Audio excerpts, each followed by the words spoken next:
తెలంగాణ రాష్ట్రంలో BRS BSP కలిసి పనిచేయాలని చెప్పి నిర్ణయించుకున్నాం. సిద్ధాంతపరంగా అనేక విషయాలలో సామీప్యత ఉంది. మేము అమలు చేసినటువంటి దళిత బంధు కానీ, దళిత సంక్షేమానికి ఇచ్చినటువంటిది కానీ, రెసిడెన్షియల్ పాఠశాలలు కానీ, ఇంకా చాలా విషయాలలో బలహీనల గురించి, వీకర్ సెక్షన్ గురించి పనిచేసిన చరిత్ర ఉంది. కాబట్టి దాన్ని అనుసరించుకొని ఒక ప్రతిపాదన వస్తే ఇద్దరం కలిసి చర్చించడం నేను ప్రవీణ్ గారు, వారి హైకమాండ్ కూడా మాట్లాడింది. అక్కడి నుంచి వారి అనుమతి తీసుకొని మేము చర్చలు చేసిన తర్వాత కలిసి పనిచేయాలని చెప్పి స్థూలంగా ఒక నిర్ణయానికి వచ్చింది. పని చేస్తాం కూడా. మిగతా విషయాలు మీకు కావాల్సిన లెక్కలన్నీ రేపు నుండి చెప్తాం.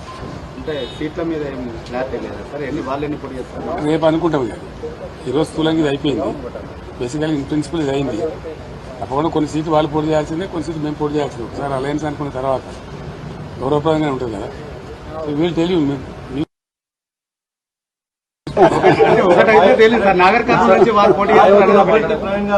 పెద్దపల్లి నుంచి చేద్దా,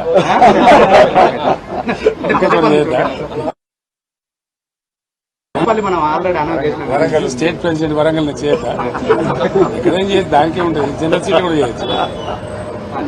జనరల్ సీట్లు కూడా చేయొచ్చు. మాయావతి గారు మాట్లాడారు. నేను ఇంకా తనతో మాట్లాడలేదు. ప్రవీణ్ గారు మాట్లాడి ఓకే చేసుకుని మళ్ళీ నాతో మాట్లాడారు. నేను రేపట్ల మాట్లాడతాను. పాత పరిచయం ఇతర పార్టీలు ఏమన్నా కలిసి వచ్చే అవకాశం ఉందా? చూద్దాం ఏం జరుగుతుందో. సస్పెన్స్ ఉంది కదా మనకి ఇప్పుడు. Thank you sir. Holy tour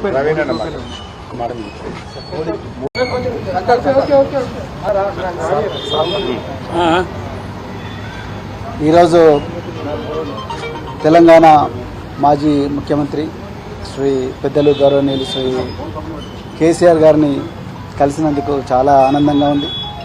మరి ఈ తెలంగాణనే కాదు, యావత్ భారతదేశం కూడా ఈరోజు లౌకికత్వం అంటే సెక్యులరిజం, లౌకికత్వం ప్రమాదంలో ఉన్నది. మరి భారతీయ జనతా పార్టీ చాలా పెద్ద ఎత్తున కుట్రలు చేస్తూ ఉన్నది దేశాన్ని చిన్నభిన్నం చేయడం కోసం. మరి పూర్తిగా రాజ్యాంగాన్ని రద్దు చేయాలనే కుట్ర చేస్తూ ఉన్నారు. సో ఆ పరిస్థితుల్లో మరి సెక్యులర్ పార్టీ అయినా, మరి సెక్యులర్ భావాలు కలిగి సెక్యులరిజాన్ని నిరంతరం కాపాడిన మరి భారతీయ రాష్ట్ర సమితి వారు మరి నేను బైంజీ మాయావతి గారి ఆశీస్సులతోని మరి వారిని కూడా కలవడం జరిగింది. సో ఈ తెలంగాణలో ఈ రాజ్యాంగానికి ప్రమాదం ఏదైతుందో, లౌకికత్వానికి ఏదైతే ప్రమాదం ఉందో, ఈ బీజేపీ నుంచి తర్వాత మరి ఈ మధ్యనే కాంగ్రెస్ కూడా మరి బీజేపీ లాగానే మారుతూ ఉన్నది. ఈ రెండు పార్టీల నుంచి ముప్పు నుండి మరి తెలంగాణను కాపాడడం కోసం మరి మేము అంటే బహుజన్ సమాజ్ పార్టీ మరి భారతీయ రాష్ట్ర సమితితో కలిపి మరి పార్లమెంట్ ఎలక్షన్లలో కలిసి పనిచేయాలని ఇప్పుడే మరి పెద్దలు గౌరవనీయులు కేసీఆర్ గారి దగ్గర మరి మాట్లాడడం జరిగింది. మరి తప్పకుండా మరి ఇంతకుముందు మీరు అన్నట్టుగా సీట్ల సర్దుబాటు విషయం ఏదైతే ఉందో, ఈ షీట్ షేరింగ్ విషయం అయితే మళ్ళీ మేము మా అధిష్టానానికి నివేదిస్తాం. అదేవిధంగా మరి మన మాజీ ముఖ్యమంత్రి గారు తప్పకుండా బైంజీ గారితో కూడా మాట్లాడతారు. సో దాని తర్వాత మరి ఇరు పార్టీలు ఒక నిర్ణయానికి వచ్చి తర్వాత తప్పకుండా తెలంగాణలో ఈ